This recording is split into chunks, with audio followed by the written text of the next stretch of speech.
Génesis 25, leyendo todo el capítulo.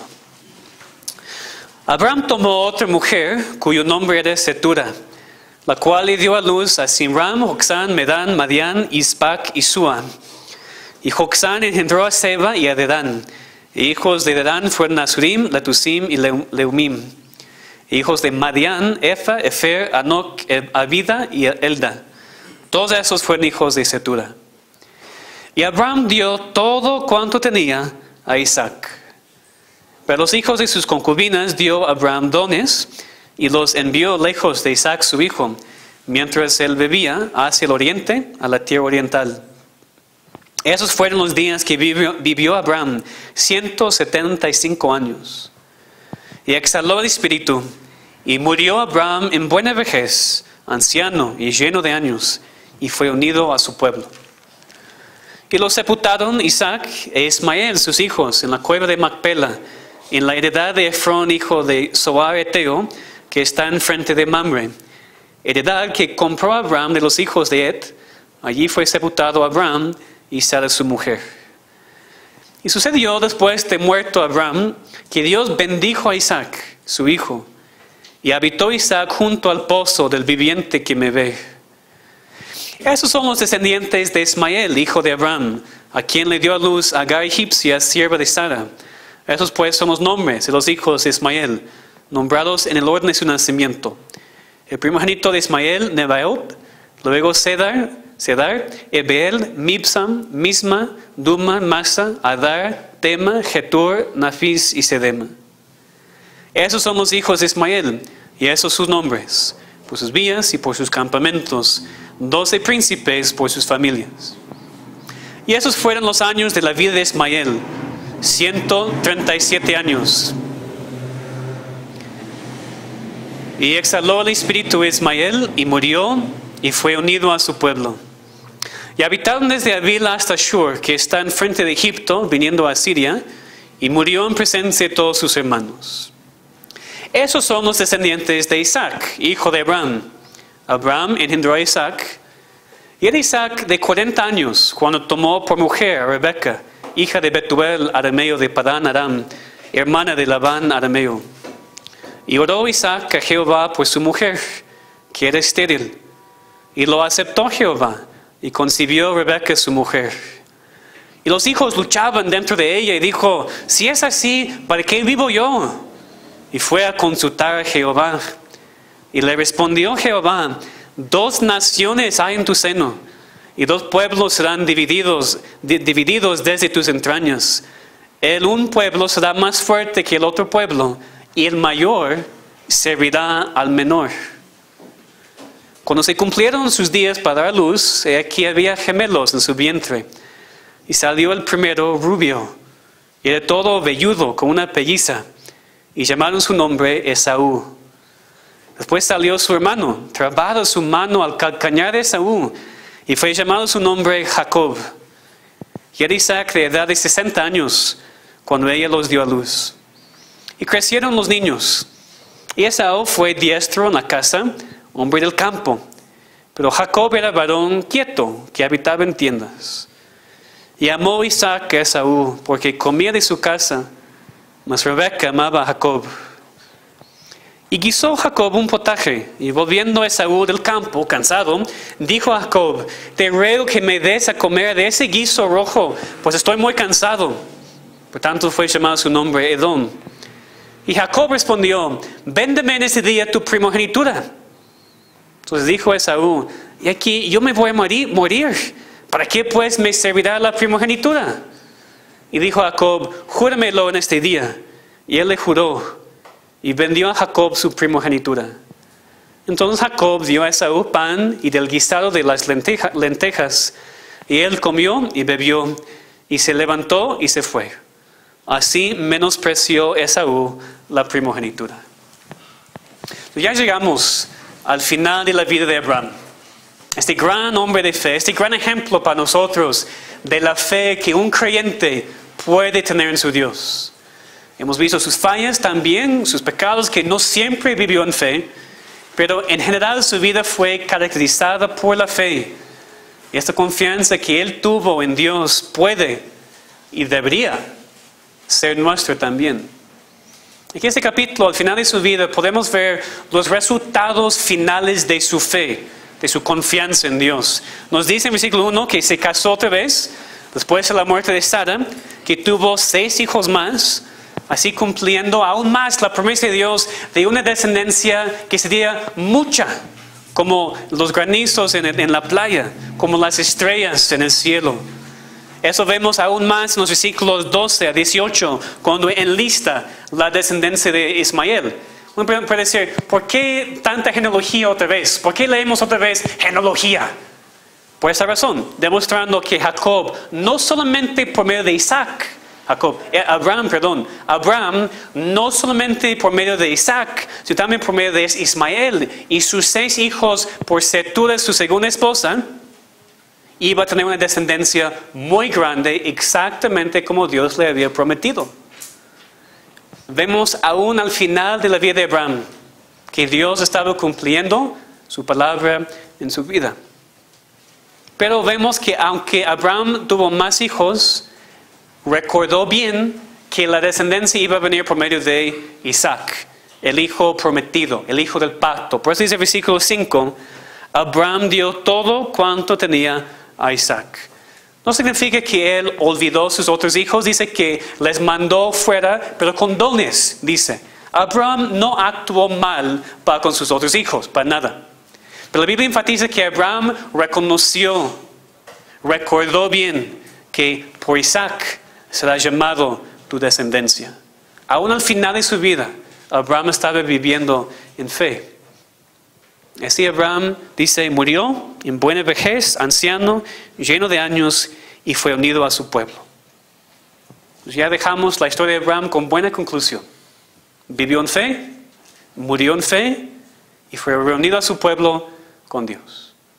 Pero después de dejar la historia de Abraham, esta buena conclusión, vemos, empezando en el capítulo 25, la vida de Isaac. Pero no mucho, es un poquito chistoso porque leemos muchísimo de Abraham. Vamos a leer muchísimo de Jacob y muy poco de Isaac. Aquí vemos algunas cosas, pero muy pronto la historia sigue con el nieto de Abraham, los nietos de Abraham, con Jacob y Esaú. Y vamos a ver hoy la obra de Dios en esta familia. Primero, proveyendo a Isaac y Rebeca con esos 2 gemelos. Y 2, viendo cómo Dios obró en sus vidas, en Jacob y Esaú. Y el tema que vamos a ver hoy, en este pasaje y también en Romanos 9, es el tema de la elección. Esta historia, este capítulo, hablando de Jacob y Esaú, es una perfecta ilustración de la elección de Dios en la salvación. Pues vamos a ver la elección soberana de Dios por medio de esta historia. Y vamos a ver no solamente que Dios elige a quien quiera, sino también que esta elección de Dios no es de buenas personas. ¿Me escuchan?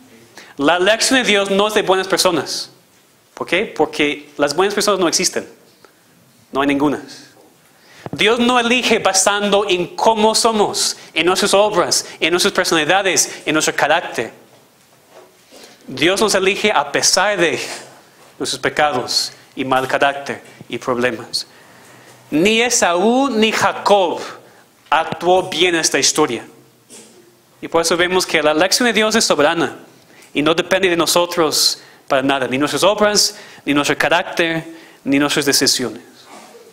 Vamos a orar, ¿ok? Porque veo tal vez que necesitamos enfocarnos más, que no sea distracción, ¿ok? Vamos a orar y preparar nuestros corazones. Padre, ayúdanos por favor. Tú sabes cuán difícil es a veces no ser distraídos. Tú nos has provisto ese lugar y tú sabes cuáles son los ruidos de fuera. Y también sabes cuán fácil es para nosotros caer en cansancio y no pensar, hacer otras cosas, pensar otras cosas. Ayúdanos, por favor, Señor. Somos muy débiles. Todos nosotros te necesitamos. Yo para predicar, los demás para escuchar y todos nosotros para aplicarlo a nuestras vidas después. Enséñanos, por favor, de tu elección soberana. Te pedimos en el nombre de Cristo. Amén. Entonces, en primer lugar, vemos esta historia que la elección de Dios es soberana. La elección de Dios es soberana. Después de la historia de la semana pasada, de la búsqueda del siervo de Abraham para una esposa para Isaac, todo parece bien. Isaac y Rebeca se casan, Isaac es consolado, la descendencia puede continuar, todo bien. Pero aunque el pasaje no lo enfatiza mucho, vemos un problema aquí en el capítulo 25. Así como Sara, al principio vemos que Rebeca era estéril también. Pero fíjense que la reacción de Isaac y Rebeca a este problema es diferente que la reacción de Abraham y Sara a ese problema. Abraham y Sara, después de algunos años de esperar, decidieron tomar el asunto en sus propias manos. ¿Recuerdan? Con Agar. Y así resultó todos esos problemas con Ismael hasta el día de hoy. Isaac y Rebeca eran diferentes. Dice que ellos oraron. Dice específicamente que Isaac oró por su esposa. Y Dios respondió. Dios contestó su oración y concedió que Rebeca se concibiera. Pero como siempre vemos, no fue así tan fácil. Porque, fíjense, Isaac tenía 40 años cuando se casó, ¿verdad? ¿Y cuántos años tenía cuando nacieron sus hijos? 20 años, hermanos, de esperar. A veces no vemos eso, ¿verdad? Porque es cuestión de versículos y pensamos que todo se fue muy rápido, que Isaac oró por su esposa y ¡boom! Hijos. No, 20 años. No sabemos cuántos años oró, pero por 20 años esperaron. Otra vez probando su fe, exactamente como con Abraham y Sara. Ellos tienen que confiar en el Dios que provee y el Dios que cumple su palabra, como seguro que Abraham había contado a su hijo, a su nuera, de lo que Dios había hecho en sus vidas a través de los años. Pero aún después de la respuesta de tener hijos, todavía las cosas no fueron fáciles. Dice el versículo 22 que Rebeca, mientras embarazada, sentía algo raro. Algo tan fuerte en su vientre que dijo, si es así, ¿para qué vivo yo? Entonces el embarazo, como me dicen, es incómodo, ¿no? Y dar a luz hay dolor. Pero aquí dice más que normal. Rebeca estaba experimentando algo más que normal. Hasta el punto de decir, ¿para qué viva yo si estoy sufriendo tanto dolor con mi hijo? Después dice que se fue a consultar a Dios. Otra vez vemos un gran ejemplo, no es el énfasis aquí, pero un gran ejemplo de Isaac y Rebeca. Problema, ¿qué hacemos? Oramos, vamos a Dios, pedimos a Dios lo que está pasando. Y Dios respondió en el versículo 23, 2 naciones hay en tu seno, 2 pueblos serán divididos desde tus entrañas. El un pueblo será más fuerte que el otro pueblo, y el mayor servirá al menor. Entonces vemos desde el principio, desde antes del nacimiento, Dios había elegido a Jacob en vez de Esaú. Y vemos que Isaac y Rebeca sabían esto. Y este tema va a controlar todo lo que vemos después en sus vidas de esos 2 hombres, en el resto de Génesis. El mayor va a servir al mayor, y todos sabían desde antes del nacimiento. Y este tema de la elección, que Dios elige quien quiera, no es solamente importante para esta historia en Génesis 25, sino también Pablo la usa como ilustración de la elección de Dios en la salvación en Romanos 9. Eso vamos a ver en un momento. Pero veamos lo que pasa en la historia. Versículos 24 a 26. Cuando se cumplieron sus días para dar luz, he aquí había gemelos en su vientre. Y salió el primero rubio, era todo velludo con una pelliza, y llamaron su nombre Esaú. Después salió su hermano, trabada su mano al calcañar de Esaú, y fue llamado su nombre Jacob. Era Isaac de edad de 60 años cuando ella los dio a luz. Los niños nacen, pero de manera muy rara. Entonces primero sale Esaú, rubio, velludo, el primogénito. Pero en vez de esperar su turno, viene enseguida Jacob, trabado, dice, a su hermano por su calcañar, su talón, su pie. Así. Parece que estaban intentando jalarlo para que regresara y él saliera primero. Desde el nacimiento vemos conflictos entre esos 2 hermanos. Aún su nacimiento vemos que sus vidas no serán fáciles, que como Dios prometió antes, iban a ser conflictos entre estos dos hermanos. Es muy importante entender eso porque todo eso tiene que ver con la primogenitura. El primogénito siempre recibió más de la herencia, más de la bendición de sus otros hermanos, que es la razón por la cual la siguiente historia tiene sentido. Y no sé, pero tal vez parece a alguien cuando nada más leemos del nacimiento y de la profecía antes del nacimiento, una persona puede decir, eso es injusto. Dios actuó de manera injusta con Esaú. ¿Por qué Dios no le eligió a él? Puesto que él era primogénito, él nació primero y conforme a la cultura de ese tiempo, él debería haber recibido la primogenitura. Entonces tal vez no pareció justo a Esaú o a Isaac. Pero Dios, por medio de esta historia, quiere enseñar a su pueblo en todo el tiempo que Él es soberano. Y su elección es soberana. No importa si la entendemos o no. Entonces fue la decisión soberana de Dios escoger a Jacob en vez de Esaú. La decisión de Dios de hacerlo no dependió de ellos, de sus decisiones, de sus acciones, porque Dios lo hizo ¿cuándo? Antes de su nacimiento. Cuando captamos esto, podemos entender de mejor manera que la elección de Dios es soberana, que su decisión depende de Él y solamente de Él. Porque veremos en la siguiente parte del capítulo que ninguno de esos dos hijos mereció esta elección, esta bendición. Dios lo hizo debido a su pura soberanía. Dios escogió a Jacob en vez de Esaú porque así quiso hacerlo. Y ninguna otra razón. Es lo mismo en la salvación. Exactamente lo mismo.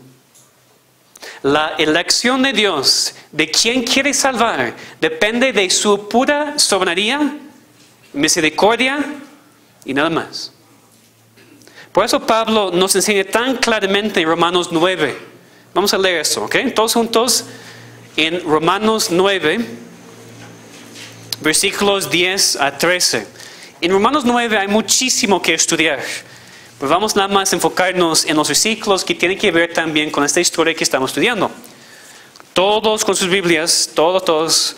Romanos 9, versículos 10 a 13. Donde Pablo usa la historia de Jacob y Esaú para enseñar cómo es la elección de Dios en la salvación. Y quiero que todos vean para que crean que es Dios quien lo dice y no yo. ¿Okay? Romanos 9, versículos 10 a 13. Y no solo esto, sino también cuando Rebeca concibió de uno, de Isaac nuestro padre, pues no habían aún nacido, ni habían hecho aún ni bien ni mal, para que el propósito de Dios conforme a la elección permaneciese, no por las obras, sino por el que llama. Se le dijo, el mayor servirá al menor. Como está escrito, a Jacob amé, mas a Esaú aborrecí. Ok, fíjense algunas cosas muy importantes. Piensen conmigo. Primero, cuando Pablo describe la situación de Jacob y Esaú, lo hace correctamente conforme a lo que leemos en Génesis 25. Es decir, Pablo no está inventando una historia para enfatizar un punto. Está usando una historia verdadera que estamos estudiando. Es lo que pasó con Esaú y Jacob. Pablo citó, el mayor servirá al menor. ¿Es lo que dice en Génesis? Sí. Entonces Pablo está citando correctamente. Entonces el argumento de Pablo está basado en la palabra inspirada de Dios. Después Pablo también está correcto cuando dice que Dios dijo esto conforme a las palabras que tenemos en paréntesis, antes del nacimiento de esos dos bebés.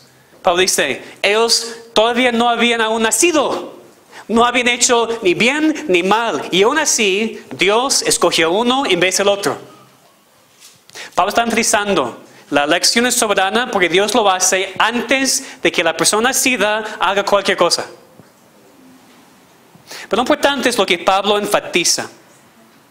Que el hecho de que Dios dijo eso, la razón por la cual Dios escogió a Jacob en vez de Esaú, puesto que fue una decisión antes de su nacimiento, no dependió, dice, de sus obras, si actuó bien o mal. La decisión de Dios de elegir a uno y no al otro tenía que ver completamente, sin excepción, con su propia voluntad y con su propia soberanía, y nada que ver con la persona elegida. Nada que ver con la persona elegida. Pablo aquí está haciendo el argumento de que la elección de Dios en la salvación es soberana, así como la elección de Dios fue soberana en escoger a Jacob en vez de Esaú. Para decirlo de manera más clara, Dios escogió a Jacob en vez de Esaú, no porque Jacob era bueno y Esaú era malo. Dios no hizo la elección basada en el carácter o en las obras buenas o malas de ninguno de los dos. Dios escogió a Jacob en vez de Esaú porque así quiso hacerlo. Es la idea también cuando dice que Dios amó a Jacob y aborreció a Esaú. Eso nos confunde. El problema es que pensamos en eso como emocional. Dios en sus emociones amó a Jacob y aborreció a Esaú. No tiene nada que ver con emociones. Está diciendo que Dios demostró su amor para con Jacob y no para con Esaú. Dios eligió a Jacob y no a Esaú. Nada más. Y si ese versículo te ofende, no conoces a Dios. Perdón, punto. Si ese versículo te ofende, ¿cómo es posible que Dios ama a algunos y aborrece a otros? No creo en ese Dios. Está bien.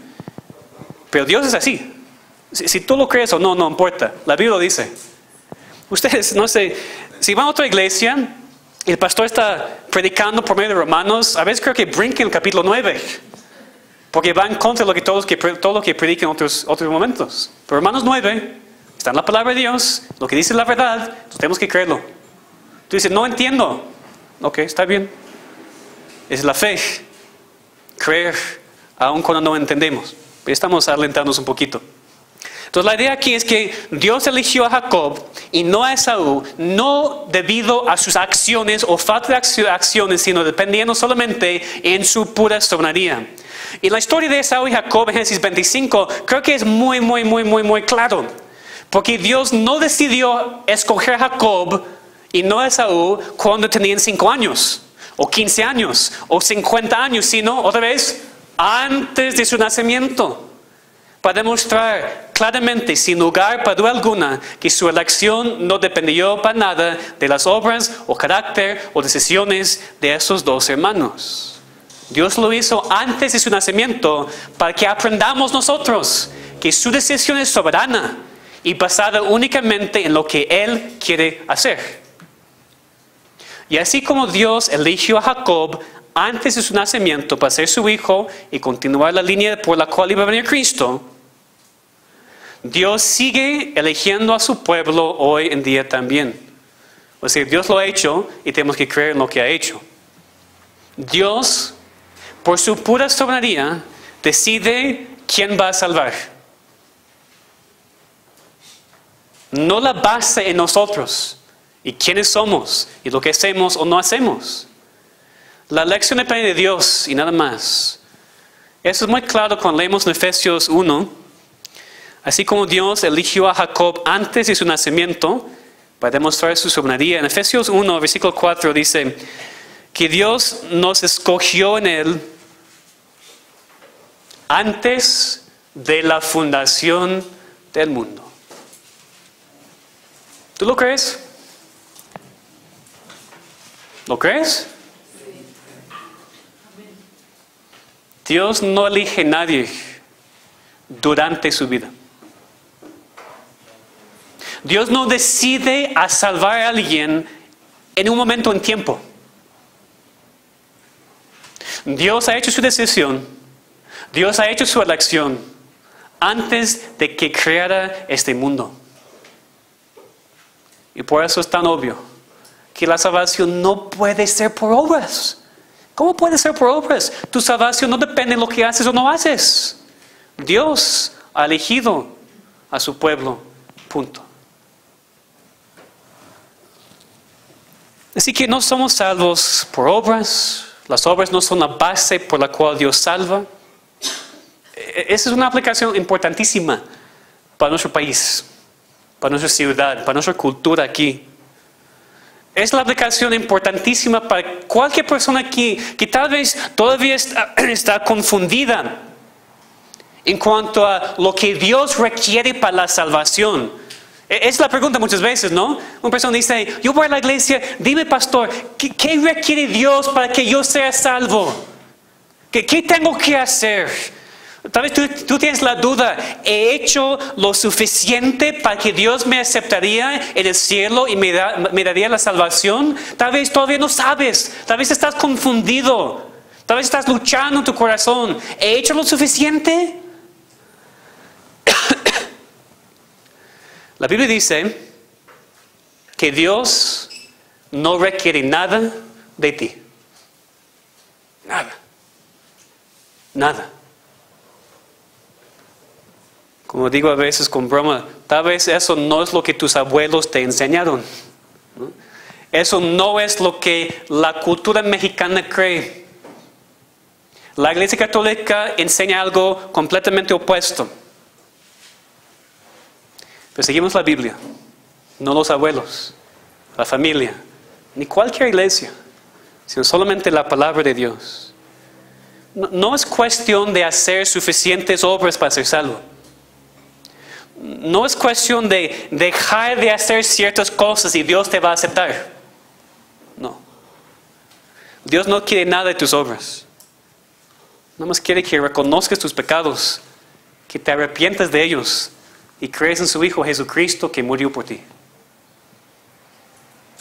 El problema cuando hablamos de este tema de la elección soberana de Dios, el problema cuando leemos un pasaje así como Romanos 9 que explica lo que pasó con Jacob y Esaú y lo que sigue sucediendo hoy en día también, el problema es que muchos seres humanos piensan que saben mejor que Dios y dicen que ese Dios no es justo. Primero quiero enfatizar lo que dije. Si tú piensas que Dios no es justo porque escoge a quien quiera sin basar su decisión en nada de la persona, tú piensas que sabes mejor que Dios. Tal vez no quieres admitirlo, pero sí. Es lo que tú piensas. Si piensas que sabes mejor que el Dios que creó todo con solamente su palabra, tienes un gran problema del orgullo.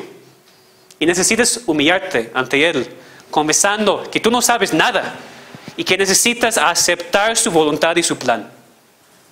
Y segundo, si dices que Dios no es justo, si elige en esta manera, tampoco entiendes cuán malo es el ser humano, cuán malo eres tú, naturalmente y sin Dios.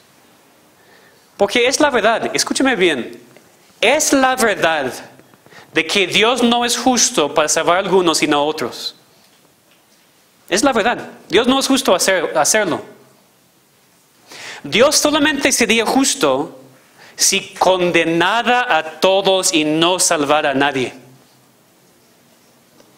Esto sería el resultado de la pura justicia de Dios.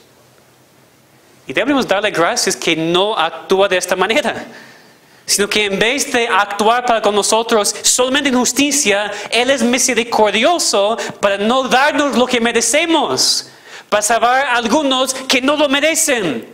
Dar gracias a Dios que no basta la salvación dependiendo si cumplimos su ley o no, porque nadie puede. No hay nadie bueno, no hay ni siquiera uno, conforme a Romanos 3. Es interesante porque si tú escuchas la doctrina de la elección soberana de Dios y la verdad es que te molesta, la verdad es que te da rabia pensar en un Dios así, ¿sabes lo que es interesante? No eres el primero. No eres el primero. Pablo esperaba una respuesta así.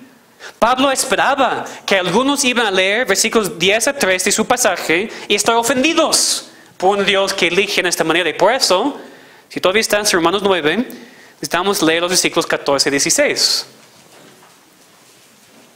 ¿Qué pues diremos? ¿Que hay injusticia en Dios? En ninguna manera. Pues Moisés dice, tendré misericordia del que yo tenga misericordia, y me compadeceré del que yo me compadezca. Así que no depende del que quiere, ni del que corre, sino de Dios que tiene misericordia. La elección de Dios es soberana, y eso no es injusto de parte de Dios. Y Pablo es aún más fuerte, empezando en el versículo 20. Mas antes, oh hombre, ¿quién eres tú para que alterques con Dios? ¿Quién eres tú para argumentar en contra de Dios? Hombre orgulloso, hormiga, polvo. ¿Quién eres tú? ¿Dirá el vaso de barro al que lo formó, ¿por qué me has hecho así? ¿O no tiene potestad el alfarero sobre el barro para hacer de la misma masa un vaso para honra y otro para deshonra?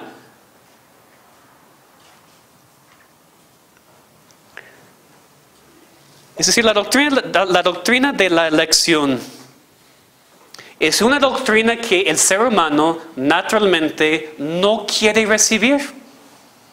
No quiere creerla. Porque va en contra de toda perspectiva mundana.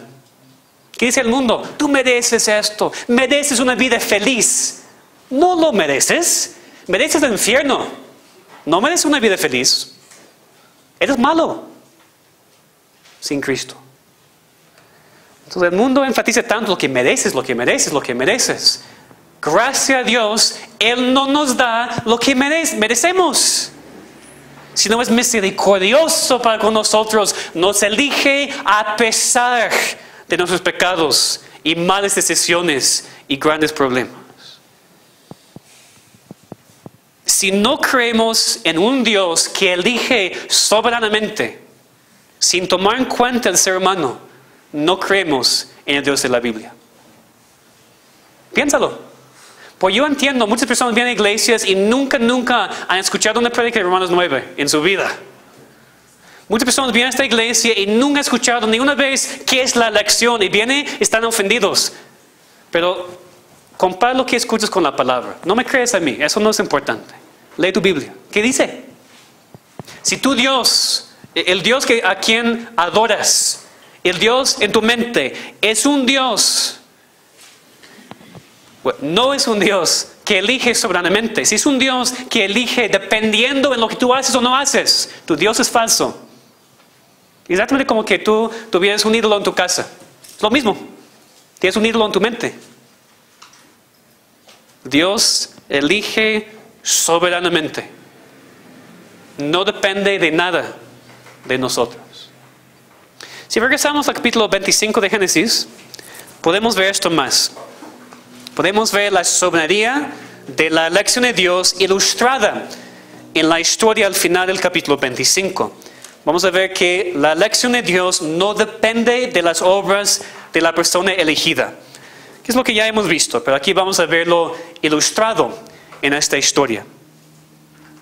Vemos que en los versículos 27 a 34, Jacob y Esaú están creciendo, nos cuenta su vida. Interesante que lo que esta historia nos enseña es que ni Jacob ni Esaú era una persona buena. A veces nos confundimos. Decimos, ok, Esaú era malo, Jacob era bueno, y por Dios escogió a Jacob. Pero no, vamos a ver.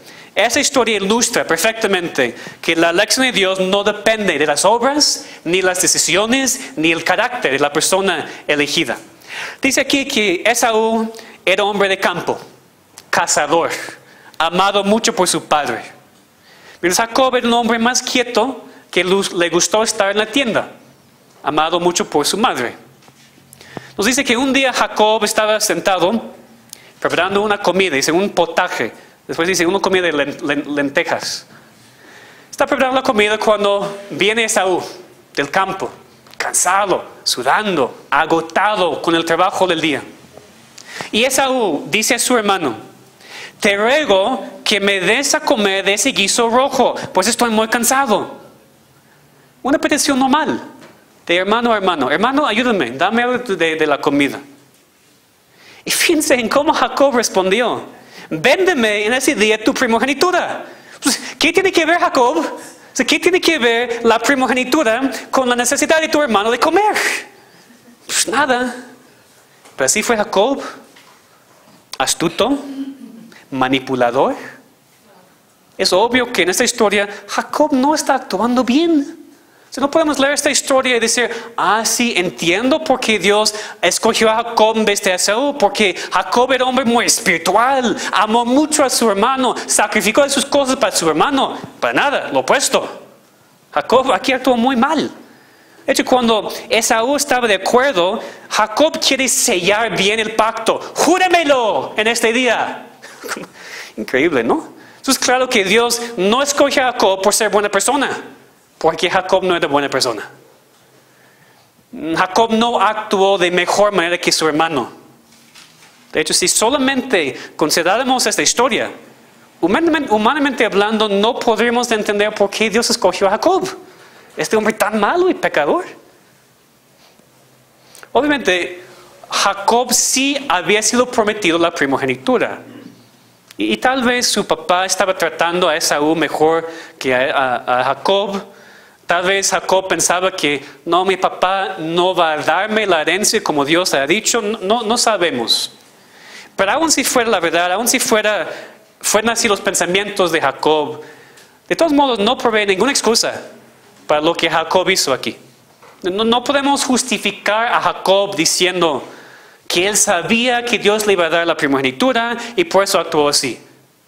Porque nunca es correcto usar medios pecaminosos para recibir la bendición de Dios. Nunca es correcto usar medios pecaminosos para recibir la bendición de Dios. Eso vimos con Abraham y Sara en cuanto a Agar, lo vemos aquí también. Vemos que Jacob no era muy bueno en esta historia. Jacob actuó como un incrédulo. Entonces su carácter, sus obras, no fueron la razón por la cual Dios le escogió. Y obviamente tampoco Esaú está bien en esta historia. Y en vez de reírse y decir, cuán chistoso eres mi hermanito, y después salir para encontrar comida en otro lugar, dice que él responde diciendo, aquí yo me voy a morir, ¿para qué pues me servirá la primogenitura? Entonces Esaú menospreció la primogenitura, como dice el versículo 34. La primogenitura obviamente tiene que ver con las cosas materiales, como la herencia, pero más, fue también la bendición de Dios. Es decir, Esaú menospreció no solamente la parte material, sino también la parte espiritual. Entonces, Esaú, en menospreciar su primogenitura, no estaba menospreciando solamente algo del mundo, sino algo de Dios. Eso nos dice que Esaú era un hombre mundano.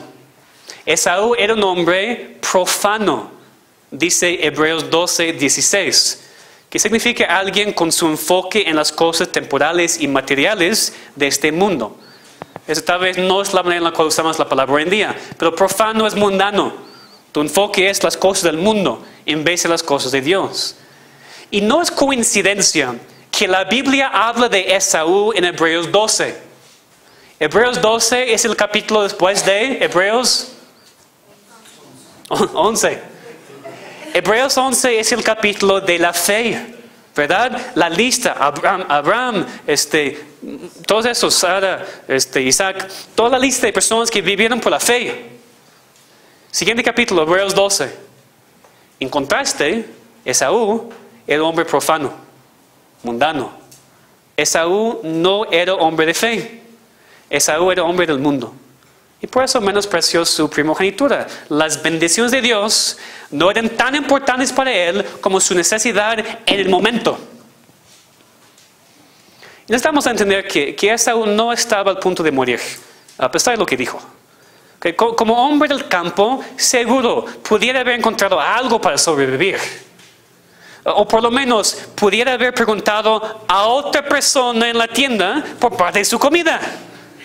Entonces no, este pasaje demuestra claramente que Esaú no consideró su primogenitura como importante para nada. Y por eso la vendió para una comida. Es muy importante para nosotros aprender este pecado de Esaú, para no caer en la misma tentación. Pues muy fácil para nosotros menospreciar las bendiciones espirituales y sobreestimar las bendiciones temporales y físicas. ¿Verdad? No hay nada malo en la comida, por ejemplo. Esaú tenía toda la razón pedir esta comida de su hermano. Pero cuando decidió valorar la comida más de su primogenitura, cuando puso como su prioridad su deseo físico sobre la bendición espiritual, así entró en el pecado. Así que cuando nosotros ponemos a las cosas temporales, las cosas del mundo, aun cuando no sean malas, cuando los ponemos como prioridad sobre las cosas de Dios, los mandamientos de Dios, el pueblo de Dios, la iglesia de Dios, caemos en el mismo pecado como Esaú y actuamos como hombres y mujeres profanos, mundanos, en vez de hombres y mujeres con fe en Dios. Y si yo sé que enfatizo eso mucho, pero la Biblia lo enfatiza. No más estoy diciendo lo que la Biblia dice. Entonces, ¿qué aprendemos de Esaú? Es muy fácil enfocarnos más en las cosas temporales que en las cosas espirituales. Es muy fácil menospreciar las bendiciones de Dios y sobreestimar las posesiones y cosas del mundo. Necesitamos tener mucho cuidado. Pregúntate a ti mismo, joven, niño, adulto, ¿eres una persona profana? ¿Una persona más ocupada y enfocada en las cosas materiales que en las cosas espirituales? Hay personas profanas aquí. Hay personas mundanas aquí. De hecho, todos nosotros caemos en este pecado de vez en cuando. Lo que me preocupa son ustedes que viven constantemente, cada día, en ese pecado. Como he dicho muchas veces, tu familia, aunque importante, no es más importante que Dios. Tu trabajo, aunque importante, no es más importante que obedecer los mandamientos de Dios, o lo que sea. No seas como Esaú, mundano, profano. Necesitamos pedir a Dios que quite de nosotros esa tendencia de actuar como personas del mundo. Entonces, en esta historia del nacimiento y las vidas de Esaú y Jacob, tenemos una ilustración perfecta, inspirada, de cómo entender la doctrina de la elección soberana de Dios. La elección de Dios depende de su misericordia, no de las decisiones, ni el carácter, ni las obras de la persona elegida. Jacob no fue elegido por ser mejor persona que Esaú. Y vamos a ver en los siguientes capítulos algunas historias que nos demuestran claramente que Jacob tenía la tendencia a manipular las cosas para su propio bien. Es muy claro lo que pasó en esta historia. Dios eligió a Jacob en vez de Esaú antes de su nacimiento, antes de que los dos hubieran hecho bien o mal. Y es así, exactamente así, precisamente así en la salvación. Es completamente de Dios. Él elige a quien quiera elegir. No depende de nosotros para nada. No depende de nuestras obras. Dios hace lo que quiere hacer conforme a su propósito hecho antes de la fundación del mundo, porque Él es soberano. Pero tal vez todavía sientes ofendido. Todavía sientes molesto, hasta enojado de que yo hoy he hablado de Dios de esta manera.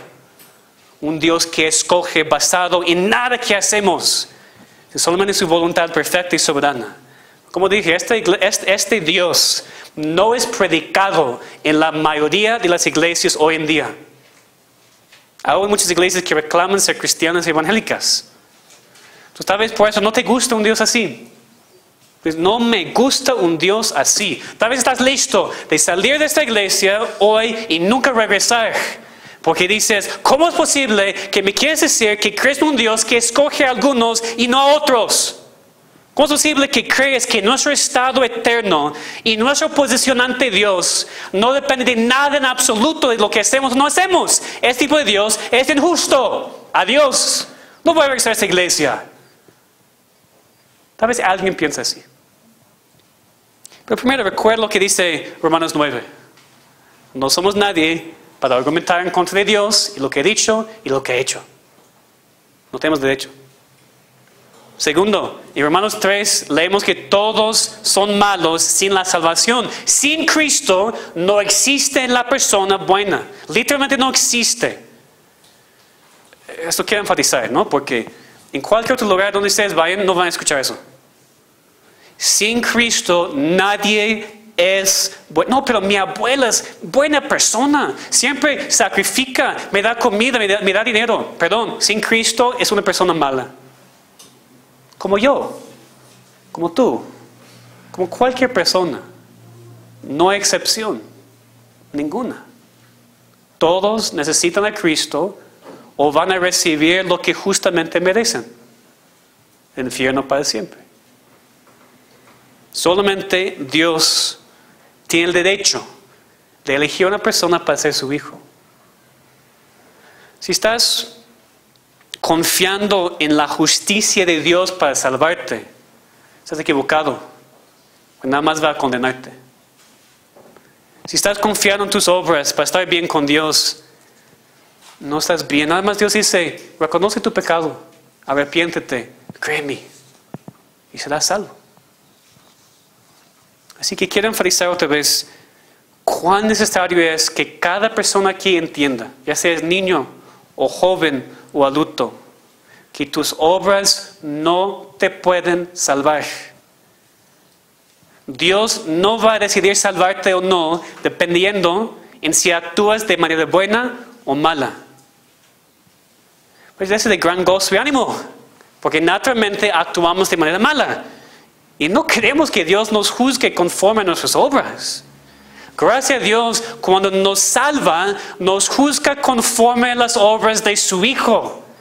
Por eso que Cristo vino, para pagar el precio, para vivir en obediencia, para sufrir la ira de su Padre, para que pueda darnos la vida eterna, para que pueda darnos perdón de nuestros pecados. En vez de vivir tu vida intentando merecer tu salvación, en vez de intentar hacer suficientes buenas obras para que pese más que tus malas obras, cree en Cristo, arrepiéntete de tus pecados y serás salvo. Así. O puede ser una persona está aquí y tu objeción a esta doctrina es diferente porque no es tanto que piensas que Dios sea injusto, porque eres un cristiano. Tú crees completamente en Dios para la salvación. Pero es posible que hay un cristiano aquí. Esta doctrina es nueva para ti y tú tienes miedo. Tú tienes miedo de esa doctrina. Porque tú dices, esta doctrina, pastor, nos llevará al libertinaje. Todos pueden hacer lo que quieran si no ofrecen su salvación. Lo que pasa a veces, personas que vienen a esta iglesia de mala enseñanza y mala doctrina en otra iglesia y piensan así. Pero no. Porque el verdadero cristiano no usa su elección como excusa para pecar. Como excusa para hacer lo que quiera. Tal persona o no es cristiano o no entiende para nada la elección de Dios. El verdadero cristiano que entiende correctamente esa doctrina se regocija en lo que Dios ha hecho y así es impulsado a vivir más para la gloria de Dios. Todo es gracia, gracia sobre gracia, gracia sobreabundante. Y la gracia verdadera no nos hace pecar más, sino nos esfuerza en el poder del Espíritu Santo de pecar menos. Yo prediqué eso el año pasado, ¿no? El miedo de la gracia. La gracia verdadera nos hace pecar menos, no más. Si tú dices que eres cristiano y entiendes la gracia y tú dices, por la gracia de Dios voy a hacer lo que quiera, no es cristiano. O no entiendes qué es la gracia. Okay, entonces, no tengas miedo, hermano. No tengas miedo, hermana. La doctrina de la elección soberana de Dios no nos hace vivir como queramos. Nos impulsa más a obedecer más y vivir más para la gloria de Dios. Entonces, cada persona aquí tiene que entender correctamente y creer completamente en esa doctrina de la elección soberana de Dios. Primero, para la salvación, para que no estés dependiendo de nada de tus obras. Y segundo, como cristiano, descansando en el hecho de que Dios ha hecho todo en la salvación. Todo depende de Él y nada de nosotros. La elección de Dios depende de su misericordia, no de las decisiones, ni las obras, ni el carácter de la persona elegida. Vamos a orar. Señor, por favor, ayúdanos a entender correctamente y recibir y creer en esa doctrina tan importante. Tú sabes que hay incrédulos aquí. Tal vez hay personas que reclaman ser cristianos y realmente no, porque no hay ningunos frutos. Ayúdanos a entender, Señor, que no depende de sus obras. Que no tienen que arreglar sus vidas primero y después ser aceptados por ti. Al revés. Ayuda al incrédulo a postrarse ante tus pies ahora. Humillarse ante ti. En arrepentimiento verdadero, en creencia de lo que Cristo ha hecho. Pidiendo perdón por sus pecados y por la salvación gratuita. Y como cristianos, ayúdanos a creer en esa doctrina más, para tener más confianza y más descanso en la vida cristiana. Porque si tú nos has salvado sin tomar en cuenta nuestras obras, no podemos perder esa salvación cuando caemos en pecado. Señor, ayúdanos a entender eso y tener confianza. Y ayúdanos a tomar esa doctrina y usarla para servirte más, no menos. Para obedecerte más, no menos. A no usar esa doctrina como excusa para pecar, porque así estamos torciendo lo que tú nos has dicho. Te pedimos que tu elección soberana nos impulsa a vivir más en santidad, en más obediencia a tu voluntad perfecta. Ayúdanos a entender y ayúdanos a vivir a la luz de lo que entendemos. Te pedimos en nombre de Cristo. Amén.